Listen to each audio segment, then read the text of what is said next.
Poetry is another form of reading, but you call it recitation. When you read a poem, you are reciting a poem.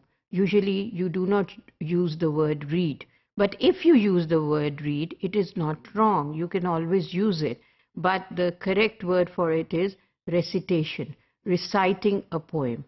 And students enjoy reciting poems because they love it, because of the features that a poem carries with it. It is different from a text which is written in a prose. It is very different from the structure of the prose, and therefore students, they usually get relieved when after a few chapters they come to know that they are going to read a poem.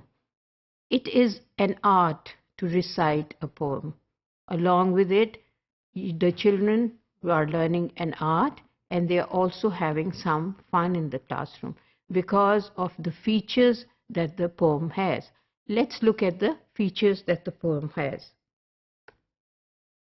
To recite a poem, there is an important characteristic, and that is the rhyme or the rhythm of the poem, which the students accept and enjoy doing that. Because rhythm is actually life. It takes you to something very natural because we want rhythm in our lives. Similarly, the poem has this characteristic, and the students, they accept it very soon.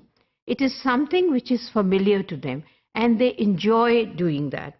So the use of rhyme when they are reciting a poem is very important, and the teacher needs to inculcate that habit or in the students, that while they are reciting the poem, they should notice and identify the rhythm or the rhyme of the poem and then recite it accordingly.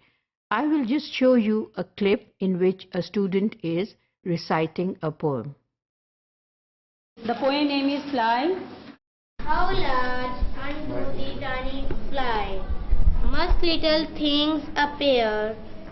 A rosebud like a feather bed, its prickle like a spear, a dewdrop like a looking glass, a hair like a golden wire, the smallest grain of mustard seed as fiery as coals of fire, a loaf of bread, a loafy hill, a vast, a cruel leaf pad, and speaks of salt as bright to see as lambkins to a sheep pairs.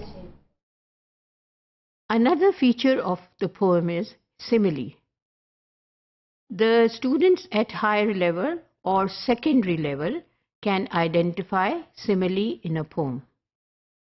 I would not be expecting that from the primary school children, but if the teacher thinks that the level of her students is good enough to identify similes in the poem, she may do it.